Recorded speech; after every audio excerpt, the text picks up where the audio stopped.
Hah? Aduh pusing. Pala otak, pala Barbie pusing. Bolak-balik. Maju, mundur. Maju, mundur. Maju, mundur. Maju, mundur. Assalamualaikum warahmatullahi wabarakatuh. Kami dari kelompok 3 ingin mempresentasikan tentang perencanaan strategis. Saya dari Jufri Fadila dengan NPM 2305170137. Saya Bulane dengan nomor referensi 2305170134. Saya Nabila Zahrani dengan NPM 2305170141. Saya Iman Hendri Amanda dengan NPM 2305170165. Saya Naza Azhara Lutfi Rahadi dengan nomor NPM 2305170124. Saya Siti Jahara dengan NPM 2305170117. Saya Intan Rizkia NPM 2305170160. Saya Deswita Salibiti dengan NPM 2305170113. Assalamualaikum warahmatullahi wabarakatuh. Pertama-tama mari kita panjatkan puji syukur atas hadirat Allah Subhanahu wa taala yang telah memberi kita nikmat kesehatan dan nikmat keimanan hingga kita dapat berkumpul di kampus kita tercinta ini. Tak lupa pula salawat beriring salam kepada Nabi Muhammad SAW yang telah membawa kita dari zaman jahiliyah hingga zaman sampai sekarang ini. Oke, kita akan memasuki sesi presentasi pemateri pertama yang dibahas oleh Anif tentang pengertian perencanaan strategis. Baik, terima kasih atas moderator atas waktu dan tempatnya.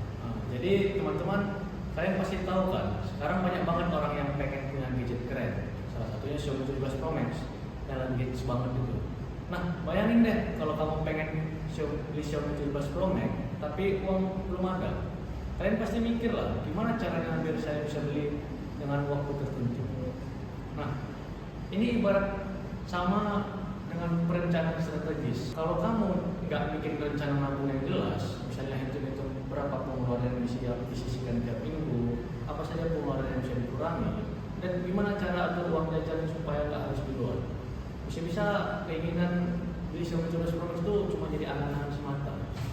Tapi kalau kamu punya strategi yang rapi, disiplin, misalnya bikin target nabung dan evaluasi pengeluaran tiap minggu, lalu cari peluang tambahan penghasilan. Mungkin peluang kamu untuk beli Xiaomi idaman itu mungkin lebih besar ya. Sama kayak organisasi atau bisnis, butuh perencanaan strategis supaya bisa mencapai tujuan besar mereka dengan cara yang terarah dan efisien. Perencanaan strategis itu ibarat cara atau panduan supaya organisasi tahu harus kemana, apa yang harus dikerjakan, dan gimana caranya supaya tujuan besar yang telah ditetapkan itu bisa tercapai. Kalau kita lihat dari contoh tantangan nabung tadi, prosesnya itu mirip. Kita memang punya tujuan nabung sekian rupiah. Kita tahu ngawatin apa saja. Kita buat strategi biar kita konsisten dan kita pantau terus supaya strategi tersebut berjalan dengan baik. Yang penting juga, perencanaan strategi itu bukan semuanya dikerjakan oleh satu orang seperti pimpinan, tapi harus dikerjakan juga oleh bawahan dan seluruh elemen manajemen perusahaan biar kerjanya kompak dan nyasar ke tujuan yang sama. Jadi intinya perencanaan strategis itu adalah cara supaya organisasi atau perusahaan tetap survive dan tumbuh dan bersaing di dunia yang penuh perubahan dan kompetisi. Kenapa sih ini penting banget? Karena lingkungan kita sangat cepat berubahnya. Contohnya seperti teknologi yang canggih, perilaku konsumen yang terus berubah, bahkan aturan pemerintah yang sering berubah dan bikin pebisnis ini sulit untuk survive. Kalau perusahaan atau organisasi nggak punya strategi, dia cuma paling bisa jalan di tempat atau bahkan bisa tenggelam karena persaingan pasar tadi. Jadi begitu saja penjelasan saya. Selanjutnya akan dibahas oleh pemateri 2 Imania Tri Amanda tentang fungsi perencanaan strategis dan konsep pengendalian manajemen. Nah, saya di sini akan membahas mengenai fungsi perencanaan strategis dan konsep pengendalian manajemen. Perencanaan strategis berfungsi sebagai pedoman bagi organisasi dalam menentukan arah, tujuan, serta prioritas jangka panjang secara sistematis. Menurut literatur manajemen Indonesia, fungsi utama perencanaan strategis adalah membantu organisasi mengganti dan menyesuaikan diri dengan perubahan lingkungan melalui analisis kondisi internal dan eksternal. Perencanaan strategis juga berperan dalam mengarahkan koordinasi dan integrasi antar bagian organisasi agar setiap aktivitas selaras dengan visi dan misi yang ditetapkan. Dengan demikian, perencanaan strategis menjadi fondasi penting dalam meningkatkan efektivitas, efisiensi, dan daya saing organisasi di tengah dinamika lingkungan yang terus berubah. Selanjutnya ialah konsep pengendalian manajemen. Sistem pengendalian manajemen merupakan seperangkat mekanisme, prosedur, dan kebijakan yang dirancang oleh organisasi untuk memastikan bahwa aktivitas operasional dan strategi yang telah dirumuskan dapat dijalankan secara konsisten dalam mencapai tujuan perusahaan. Sistem pengendalian manajemen berperan penting dalam perencanaan strategis karena berfungsi sebagai alat pemantau dan pengevaluasi berjalannya strategi dalam praktik. Selain itu, sistem pengendalian yang terstruktur meminimalkan risiko kesalahan dan penyalahgunaan aset melalui adanya pemisahan tugas, prosedur otorisasi, dan sistem pelaporan yang jelas. Dengan demikian, pengendalian manajemen tidak hanya bersifat administratif, tetapi juga strategis karena berdiam di pusat proses pencapaian tujuan bersama.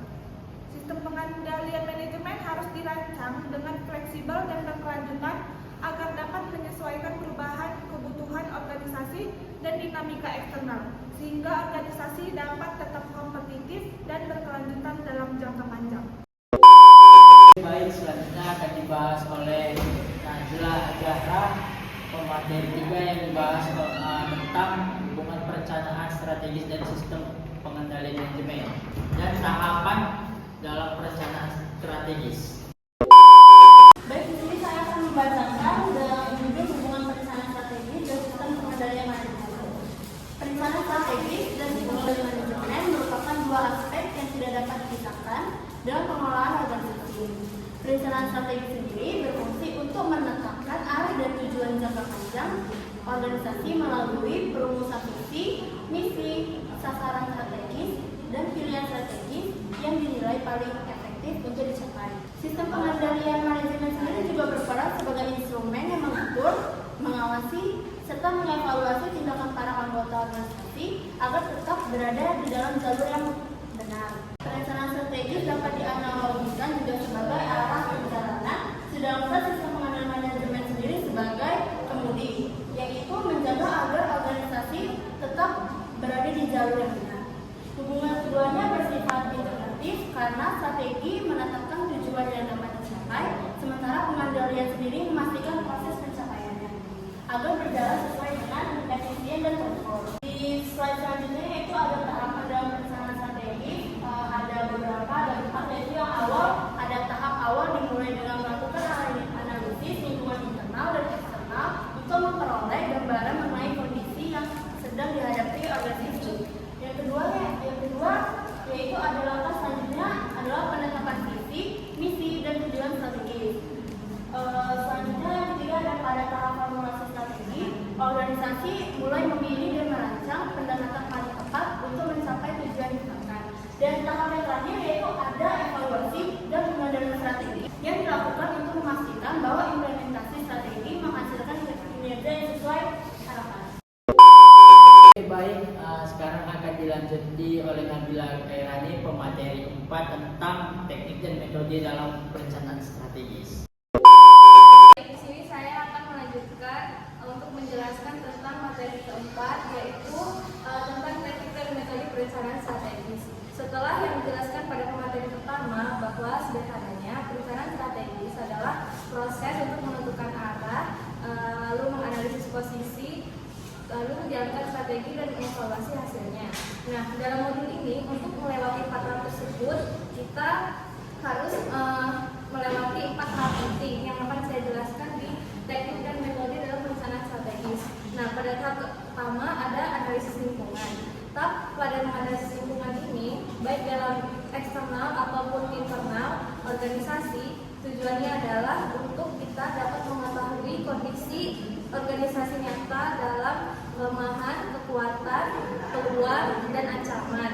Untuk menganalisis lingkungan, biasanya organisasi atau perusahaan menggunakan 7 alat, yaitu seperti SWOT analisis, PES analisis, PESTEL analisis, ada Posters 5% analysis, balanced scorecard, benchmarking, dan yang terakhir ada critical success factors. Yang kedua pada tahap kedua kita menentukan visi, misi, dan tujuan strategi. Pada visi kita harus memberikan gambaran yang sesuai untuk mencapai target organisasi ke depannya. Kemudian yang kedua ada misi. Di misi ini kita harus mencari alasan keberadaan organisasi tentang apa yang dikerjakan agar visi terwujud. Yang ketiga ada tujuan strategi. Di sini kita harus menentukan target organisasi atau perusahaan yang spesifik dan dapat diukur. Nah, pada tahap ketiga ada formulasi dan implementasi strategi. Tahap ketiga ini kita harus memiliki strategi terbaik lalu menerapkannya. Formulasi strategi yaitu berarti organisasi harus mempertimbangkan berbagai alternatif cara dari berbagai strategi. Contohnya, satu ada strategi pertumbuhan, yang kedua ada strategi efisiensi, yang ketiga ada strategi diferensiasi biaya, yang keempat ada strategi inovasi. Tujuan strategi ketiga ini yaitu untuk menciptakan keunggulan agar perusahaan atau organisasi tetap relevan dan memenangkan pasar persaingan. Pada tahap keempat ada evaluasi dan pengendalian. Pada tahap keempat ini biasanya organisasi mengevaluasi dari pada tahap terakhir ada evaluasi dan pengendalian. Pada tahap ini organisasi memonitor hasil strategi, mengukur efektivitasnya, dan melakukan penyesuaian jika diperlukan. Nah, evaluasi yang biasanya organisasi atau perusahaan lihat yaitu menganalisis seperti apakah target tercapai, apakah target berjalan sesuai rencana, dan apa kendala saat mereka menjalani tujuan tersebut. Kalau ternyata strategi kurang efektif, maka dilakukan perubahan atau perbaikan. Tahap ini sangat penting karena kondisi dunia bisnis terus berubah. Jadi organisasi atau perusahaan harus mampu beradaptasi. Oke, baik, selanjutnya akan dibahas oleh Suci Zahara materi 5 tentang faktor yang mempengaruhi aktivitas perencanaan strategis dan penerapan perencanaan strategis pada sistem pengendalian manajemen. Selanjutnya saya akan membahas mengenai faktor yang mempengaruhi efektivitas perencanaan strategis. Yang terdapat ada beberapa faktor. Yang pertama itu adalah kualitas informasi yang akurat dan tepat waktu. Informasi akuntansi yang akurat, relevan, dan tepat waktu itu bisa menjadi dasar untuk menganalisis situasi internal maupun eksternal. Tanpa data yang realistis, strategi bisa tidak dapat tepat sasaran. Selain itu, ada komitmen manajemen puncak. Komitmen manajemen puncak itu sangat menentukan karena kepemimpinan strategis mampu menetapkan visi jangka panjang dan mengalokasikan sumber daya agar strategi benar-benar dapat dijalankan. Yang ketiga itu adalah budaya organisasi. Budaya organisasi ini juga memiliki pengaruh yang besar. Budaya terbuka terhadap inovasi, dialog, dan kritik itu bisa mendorong partisipasi karyawan dalam perumusan hingga implementasi strategi, sehingga strategi itu lebih realistis dan diterima di dalam organisasi. Selanjutnya itu adalah ketersediaan sumber daya dan teknologi. Ketersediaan sumber daya dan teknologi itu sangat penting, bisa sumber daya manusia, keuangan, waktu, serta kemampuan teknologi yang memengaruhi kelancaran penyusunan strategi. Kompetensi SDM serta data analisis itu yang memadai akan meningkatkan ketepatan dalam perumusan strategi. Pemanfaatan teknologi informasi itu juga membantu organisasi memprediksi perubahan dan meresponnya dengan lebih adaptif. Selanjutnya yang terakhir itu ada monitoring dan evaluasi. Monitoring dan evaluasi itu bisa menentukan keberhasilan strategi. Melalui mekanisme open Bali yang terstruktur, organisasi dapat memperbaiki strategi sesuai dengan perubahan regulasi persaingan dan perkembangan teknologi. Transparansi komunikasi dan partisipasi internal itu juga dibutuhkan agar arah strategi tetap konsisten. Selanjutnya itu ada penerapan perencanaan strategis pada sistem pengendalian manajemen. Perencanaan strategis itu bisa menjadi dasar pengarah aktivitas organisasi. Perencanaan strategis itu juga bisa menetapkan tujuan, arah, dan prioritas. Sementara sistem pengendalian manajemen itu memastikan pelaksanaan strategi terjadi melalui pengukuran evaluasi dan koreksi. Strategi ini kemudian akan diwujudkan ke dalam KPI, program kerja, anggaran, dan pembagian tanggung jawab. Melalui pengendalian manajemen, kinerja dipantau secara periodik dan ketika muncul penyimpangan antara rencana dan realisasi, organisasi dapat melakukan revisi tindakan dan perbaikan prosedur. Selanjutnya, implementasi strategi adalah proses menjalankan rencana yang telah dibuat agar bisa benar-benar terjadi dalam kegiatan nyata. Jadi tidak hanya merencanakan di atas kertas, tetapi juga perlu pengaplikasiannya dalam kegiatan nyata. Langkah-langkah implementasi strategi itu ada penetapan kebijakan dan sasaran tahunan. Organisasi perlu menetapkan kebijakan operasional dan target yang telah ditentukan untuk mendukung strategi. Selanjutnya, alokasi sumber daya. Di sini dibutuhkan mengalokasikan sumber daya berupa anggaran, SDM, serta peralatan akan dibagikan kepada unit kerja yang membutuhkan. Dan selanjutnya, penyesuaian struktur organisasi. Kadang organisasi perlu mengubah struktur, jadi kadang juga butuh modifikasi peran serta menambah divisi agar strategi yang dijalankan dapat berjalan dengan lancar. Selanjutnya, pengembangan program kerja. Nah, dari pengubahan struktur yang tadi dapat dikembangkan program kerja yang akan dilakukan dalam implementasi strategi ini. Selanjutnya, bagian pengawasan. Implementasi nggak ada jika tidak dilakukan barengan dengan pengawasan. Yang pertama, monitoring pelaksanaan itu dilakukan secara berkala untuk melihat perkembangan implementasi strategi. Yang kedua, pengukuran kinerja yaitu menggunakan kinetrik atau KPI yang telah ditetapkan tadi. Selanjutnya, identifikasi penyimpangan itu dia mengecek apakah ada penyimpangan, kendala atau tantangan yang terjadi sehingga yang tidak sesuai dengan rencana. Selanjutnya, tindakan korektif. Nah, di sini dilakukan evaluasi secara berkala, rutin dan terstruktur. Jadi antara pengawasan dengan implementasi ini bukan hanya kegiatan kerja, tetapi juga proses dinamis yang sesuai, yang membutuhkan koordinasi, komunikasi, serta dukungan seluruh organisasi. Baik, di sini saya akan membahas studi kasus tentang perencanaan strategis. Nah, studi kasus tentang perencanaan strategis yang saya bawakan ini ada dua. Yang pertama yaitu tentang Apple. Nah, Apple itu perusahaan teknologi besar yang sukses karena fokus sama inovasi dan desain. Mereka bukan cuma jual HP ataupun laptop, tetapi jual pengalaman yang semuanya saling terhubung. Contohnya seperti iPhone yang ke MacBook, Apple Watch, AirPods.